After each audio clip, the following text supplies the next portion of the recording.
ఓం మహాగణాధిపతయే నమః. ఓం గురుభ్యో నమః. ఓం శ్రీమాత్రే నమః. ప్రేక్షకులందరికీ కూడా లలితాంబిక అమ్మవారి యొక్క అనుగ్రహం పరిపూర్ణంగా కలగాలని మనస్ఫూర్తిగా కోరుకుంటూ మనం ఈరోజు చెప్పుకోబోయేటువంటి టాపిక్ ఏమిటి అంటే మనకి వారాహి నవరాత్రులు వస్తున్నాయి. వారాహి నవరాత్రుల్లో ఏ రాశి వారు, ఏ లగ్నం వారు, ముఖ్యంగా లగ్నం నుంచి తీసుకోండి, ఏ లగ్నం వారు అమ్మవారిని ఏ రకంగా పూజిస్తే అమ్మవారి యొక్క అనుగ్రహం కలగడం ద్వారా ఎటువంటి ఫలితాలు కలుగుతాయి. అలా కాకుండా ఇప్పుడు నాకు రాశి నక్షత్రం ఏమీ తెలియదండి, తెలియనటువంటి వారు అసలు వారాహి అమ్మవారిని ఏ రకంగా పూజించాలి. వీడియో ఆఖరి వరకు చూడండి. అసలు వారాహి అమ్మవారిని పూజించడం వల్ల కలిగేటువంటి ఫలితాలు ఏమిటి, అసలు పూజించవచ్చా పూజించకూడదా, ఏ సమయంలో పూజించాలి, ఏ సమస్య ఉన్నటువంటి వారు ఏ రకమైనటువంటి నైవేద్యం పెట్టాలనేటువంటి విషయాలన్నీ కూడా నేను మీకు చెప్తాను. కన్యా లగ్నము, కన్యా రాశి. కన్యవారికి కనుక చూసుకున్నట్లయితే ప్రస్తుతం లగ్నంలో కేతువు యొక్క సంచారం జరుగుతుంది. ఈ 9 రోజులు వారాహి నవరాత్రుల్లో మీరు ముఖ్యంగా గణపతి ఆరాధన చేయండి. ఇది కేవలం పూజకు మాత్రమే కాకుండా మీరు చేసే ప్రతి పని కూడా ఆ యొక్క మహాగణపతిని ఆరాధిస్తూ మీరు కనుక చేసినట్లయితే 100% మీకు ఎటువంటి ఆటంకములు కలగకుండా ఉంటాయి. అయితే మీకు మీ పంచమ స్థానాధిపతి శని భగవానుడు అయ్యాడు కాబట్టి వరాహస్వామి యొక్క అష్టోత్తరాలు, వారాహి అమ్మవారి యొక్క స్తోత్ర పఠనం చేస్తూ మీకు ఈ సమయంలో కుజుడిని శని చూస్తున్నందుకు 3-8 అధిపతి అయినందుకు ఏదైనా యాక్సిడెంట్ ప్రోన్స్ కానీ, లేకపోతే మనం ఒక మంచి మాట చెప్పినా సరే అవతల వాళ్ళు దాన్ని నెగిటివ్గా తీసుకోవడం కానీ జరుగుతూ ఉంటుంది.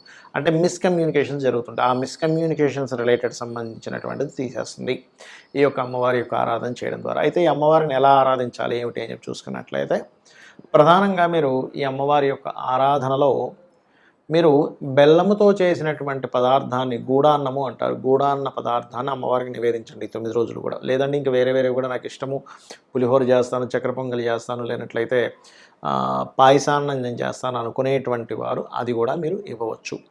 అంటే అమ్మవారికి నివేదించవచ్చు, అందులో ఎటువంటి తప్పులేదు. కాకపోతే గూడాన్నం మాత్రం 9 రోజులు ఖచ్చితంగా నివేదించండి. ఎందుకంటే ఇక్కడ మీకు శని వక్రించి పంచమంలోకి వస్తున్నాడు. ఎప్పుడైతే శని వక్రించి పంచమంలోకి వస్తాడో మనం తీసుకునేటువంటి రాంగ్ డెసిషన్స్ అవుతూ ఉంటాయి. సర్లే తర్వాత డెసిషన్ తీసుకుందాం లేదా స్లో డౌన్ చేస్తూ ఉంటాం, అటువంటివి జరుగుతూ ఉంటాయి. ఇక మరొక విషయం ఏంటంటే మీకు ఈ యొక్క అష్టమ స్థానంలో ఉండేటువంటి కుజుడి పైన శని దృష్టి ఉన్నందుకు కొద్దిగా రుణములు, అంటే ఎవరికైనా ఫ్రెండ్స్కి రుణాలు ఇప్పించడం ద్వారా ఇబ్బంది పడేటువంటి యోగం వస్తూ ఉంటుంది. కాబట్టి ఈ యొక్క విషయం జాగ్రత్తగా ఉండాలి. కాకపోతే శని వక్రించాడు కాబట్టి మీకేంటంటే ఈ వరాహ స్వామి యొక్క అవతారాన్ని పూజించడం ద్వారా మరింత మంచి ఫలితాలు ఉంటాయి. దాంతోపాటు శని వక్రించడం ద్వారా రుణ బాధలు కూడా తగ్గుతాయి. ఒక రకంగా చెప్పాలంటే కొత్త రుణాలు ఇవ్వడం ద్వారా కొంత మధ్యవర్తిత్వంగా ఉండడం వల్ల కొంత స్ట్రెస్ ఉంటే పాతవి ఏవైతే రుణాలు ఉన్నాయో తగ్గేటువంటి యోగం కూడా ఈ స్వామివారిని లేదా ఈ అమ్మవారిని పూజించడం ద్వారా వరాహి అమ్మవారిని పూజించడం ద్వారా యోగం కలుగుతుంది. అయితే ఈ పూజించేటువంటి క్రమంలో ముఖ్యంగా మీరు పూజతో పాటు గోసేవ కూడా చేసినట్లయితే మరింత మంచి ఫలితాలు వస్తాయి. అయితే గోసేవలో గోవుకి ఎటువంటి పదార్థాలను మీరు నైవేద్యాన్ని తినిపించాలి అని చెప్పి చూసుకున్నట్లయితే క్యారెట్స్ ఉంటాయి, చిన్నగా కట్ చేయండి క్యారెట్స్తో పాటు బెల్లము కూడా ఈ రెండింటినీ కలిపి గోవుకి తినిపించండి. ఈ రకంగా కనుక మీరు చేసినట్లయితే 100% మీరు ఏదైతే అనుకుంటారో సంకల్పం ఏదైతే ఉంటుందో అనవసరమైన మిస్అండర్స్టాండింగ్స్ ఏవైతే పోతాయి. దీంతోపాటు మీ మిస్కమ్యూనికేషన్స్ తగ్గాలి అంటే సూర్యభగవానుని చూస్తూ ఓం మిత్రాయ నమః అనే నామస్మరణ చేయండి, అన్ని విధాలా బాగుంటుంది. చాలామందికి సంశయం ఏంటంటే ఇంట్లో పటం పెట్టుకోవచ్చా వారాహి అమ్మవారిది. దీనికి మీకు ఒక విషయం చెప్తాను. వారాహి అమ్మవారు సప్తమాతృకలలో ఒకరు. సప్తమాతృకలను మనకు ఉంటారు. అదేవిధంగా మనకి వరాహి అమ్మవారు ఎవరైతే ఉన్నారో అది ఎవరికి సంబంధించింది అంటే వరాహస్వామి యొక్క శక్తి అనమాట. వారాహి అంటే ఎవరి జన్మజాతకంలో అయినా కుజుడు స్థితి బాగాలేదనుకోండి, అంటే మార్స్ బాగా పాడైపోయాడు, అప్పుడు ఏమవుతుంది, యాక్సిడెంట్స్ అవ్వడము, భూ సంబంధించిన వివాదాలు ఉండడము, లేదా అన్నదమ్ములతో గొడవలు ఉండడము, లేనట్లయితే శక్తిహీనతగా ఉండడము, లేదా బీపీ లెవెల్స్ బాగా పెరగడము, మరియు మీకు చిన్న విషయాలకి గొడవలు అయిపోవడం, ఇంట్లో ప్రతిదీ కూడా కష్టతరంగా సాగుతూ ఉంది. చాలామంది అంటుంటారు చూసారా, నా లైఫ్ ఏంటోనండి ప్రతిదీ కష్టంగానే ఉంది, చిన్నప్పటి నుంచి కూడా ఏది నాకు సునాయాసంగా దక్కలేదు అంటూ ఉంటారు. అంటే దాని అర్థం ఏమిటి, మీకు మీ జన్మజాతకంలో కుజుడి యొక్క స్థితి పాడైపోయింది. వీటన్నిటినీ కూడా ఈ యొక్క ఇబ్బందుల నుంచి ఫస్ట్ తొలగిస్తుంది అమ్మవారు. ఒకటే గుర్తుపెట్టుకోండి, అమ్మవారి ఫోటో ఇంట్లో పెట్టుకోవాలా వద్దా అనేటువంటి సంశయం మొట్టమొదటిగా తీసేయండి. ఎందుకంటే మనలోనే సమస్త దేవతలు ఉంటారు. మనలో కంప్లీట్గా ఈశ్వరుడు దగ్గర నుంచి, విష్ణువు దగ్గర నుంచి, అమ్మవారి యొక్క ఏవైతే అవతారాలు అన్నీ కూడా మనలో ఉంటాయి, అన్ని శక్తులు మనలో ఉంటాయి. బ్రహ్మాండము పిండాండం అంటారు. ఇక్కడ మీరు అర్థం చేసుకోవాల్సింది ఏమిటంటే, మనము తెలియకుండానే చిన్న చిన్న దోషాలు చేస్తూ ఉంటాం ప్రతిరోజు కూడా. సూర్యోదయం అయిన తర్వాత మలమూత్ర విసర్జనలు చేయడం, అదేవిధంగా ఒక్కొక్కసారి సందర్భం లేకపోయినా సరే ఏదో ఒక మాట మాట్లాడడం, అబద్ధం చెప్పడం, ఇట్లాంటి ఇవన్నీ చాలా పెద్ద పెద్ద దోషాలు. అసలు అటువంటివన్నీ మనం మర్చిపోయి ఇంట్లో ఫోటో పెట్టుకోవచ్చా పెట్టుకోకూడదా, పూజించవచ్చా పూజించకూడదా అనేటువంటి పిచ్చి పిచ్చివన్నీ మనం ఆలోచిస్తూ ఉంటాం. కాబట్టి పొరపాటును కూడా మీరు అమ్మవారు అది అనే భావంతోనే చూడండి. కానీ ఇదొక, ఎందుకంటే లలిత అమ్మవారి దగ్గర వారాహి మరియు శ్యామల అమ్మవారు ఇద్దరూ ఉంటారు.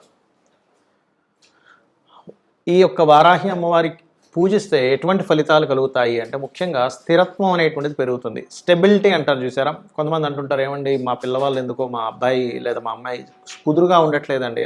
కుదురునిస్తుంది, కుదురునిచ్చేటువంటి అమ్మవారు వారాహి అమ్మవారు. అలాగే రెండవది ఏంటంటే, నేను ఉద్యోగంలో ఒక దగ్గర స్థిరంగా ఉండలేకపోతున్నానండి, మాటిమాటికి మారిపోవాల్సి వస్తుంది. అది ఎందుకు జరుగుతుంది? మీ జన్మజాతకంలో దశమ స్థానము అంటారు, అంటే వృత్తి స్థానాధిపతి కనుక చర రాశి సంబంధం కానీ చర గ్రహాలతో సంబంధం కానీ కలిగినప్పుడు ఏమవుతుంది, ఒక దగ్గర కుదురుగా ఉండలేరు. ఒక 6 నెలలు ఒక దగ్గర చేస్తే వెంటనే మానేసి మళ్ళీ ఇంకో దగ్గర షిఫ్ట్ అవ్వడం, లేకపోతే ప్లేసులు మాటిమాటికి మారడం. అది సింగిల్గా బ్యాచులర్గా ఉన్నంతసేపు బాగానే ఉంటుంది, కానీ ఒక ఫ్యామిలీతో ఉన్నప్పుడు చాలా ఇబ్బందిగా ఉంటుంది. వాళ్ళ పిల్లల చదువుల విషయంలో కానీ, లేకపోతే ఇన్సెక్యూరిటీ వస్తూ ఉంటుంది. కాబట్టి ఆ ఇన్సెక్యూరిటీ ఫీలింగ్ అనేటువంటిది తొలగిస్తుంది. మనిషిలో ఉండేటువంటి చంచలత్వాన్ని తగ్గిస్తుంది వారాహి అమ్మవారు. అదేవిధంగా చూడండి, దారిద్ర నాశనము చేస్తున్నట్టు అమ్మవారు. అయితే ఈ అమ్మవారి యొక్క పూజ ఎప్పుడైనా గుర్తుపెట్టుకోండి, రాత్రి సమయంలో, అంటే అసుర సంధ్య సాయంత్రం తర్వాత చేయాలి. వారాహి అమ్మవారు చక్కగా పటం పెట్టుకొని మీరు పుష్పాలతో కానీ, అక్షింతలతో కానీ, లేనట్లయితే కుంకుమతో కానీ, పసుపుతో అయినా, గంధంతో అయినా సరే అమ్మవారిని పూజించవచ్చు. ఇక్కడ ఒక్కొక్క ఇబ్బందికి ఒక్కొక్క నైవేద్యం పెట్టవచ్చు. అంటే అలాగా హ్యాపీనెస్ లేదు, పాయసాన్నం, అంటే లైఫ్లో ఒక స్వీట్నెస్ లేదు, పాయసాన్నం పెట్టాలి. లేదండి మేము శని ప్రభావంతో చాలా ఇబ్బంది పడుతున్నాము, గూడాన్నము బెల్లంతో చేసినటువంటి నైవేద్యం పెట్టండి.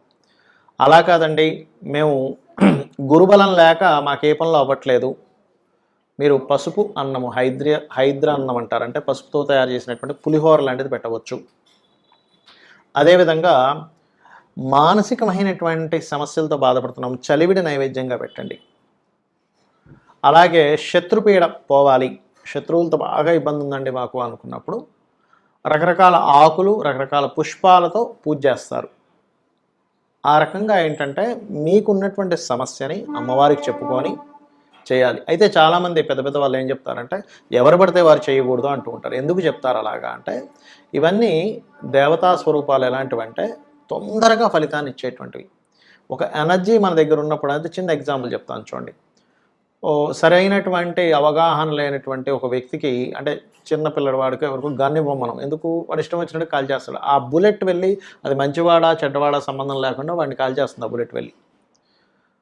అప్పుడు ఏం చేస్తారు, ఎవరికి పడితే వాళ్ళకి వెపన్స్ ఇవ్వకూడదు, ఎవరికి పడితే వాళ్ళకి ఇవ్వకూడదు. కాబట్టి ఎవరికి పడితే వాళ్ళకి ఆ గన్ను కావచ్చు, కత్తి కావచ్చు ఇవ్వం. అలాగే ఈ యొక్క శక్తి దేవతల యొక్క ప్రభావం ఎలా ఉంటుందంటే, ఎవరైనా ఉపాసన చేసేటప్పుడు వాళ్ళల్లో గనక కామ క్రోధాది వికారాలు ఏవైతే ఉంటాయో వాటిని అదుపులో పెట్టుకునేటువంటి శక్తి లేనప్పుడు, ఎవరి మీదైనా వీళ్ళు కోప్పడ్డప్పుడు అది వాళ్ళకి మంచిది కాదు, ఉపాసన చేసే వాళ్ళకి కూడా మంచిది కాదు.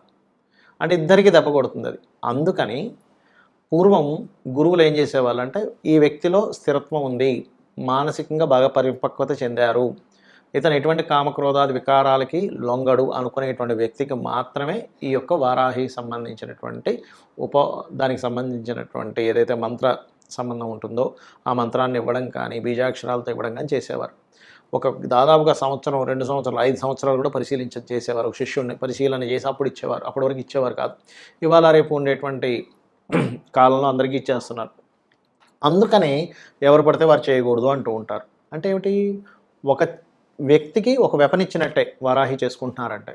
మీరు ఏదో అనవసరమైనటువంటి కోపాలతో, ద్వేషాలతో ఇంకోళ్ళ మీద చేసినప్పుడు అది వాళ్ళకి మంచిది కాదు, చేసే వాళ్ళకి మంచిది కాదు. కాబట్టి ఒకటే గుర్తుపెట్టుకుని, వారాహి చేయాలి అని అనుకున్నప్పుడు మీరు విశ్వంలో భగవంతుణ్ణి పూజించడం తప్పితే మరొకటి లేదు. అనవసరమైన కామములు, అనవసరమైన క్రోధములు, అనవసరమైనటువంటి విద్వేషాలకి నేను గురవ్వకూడదు.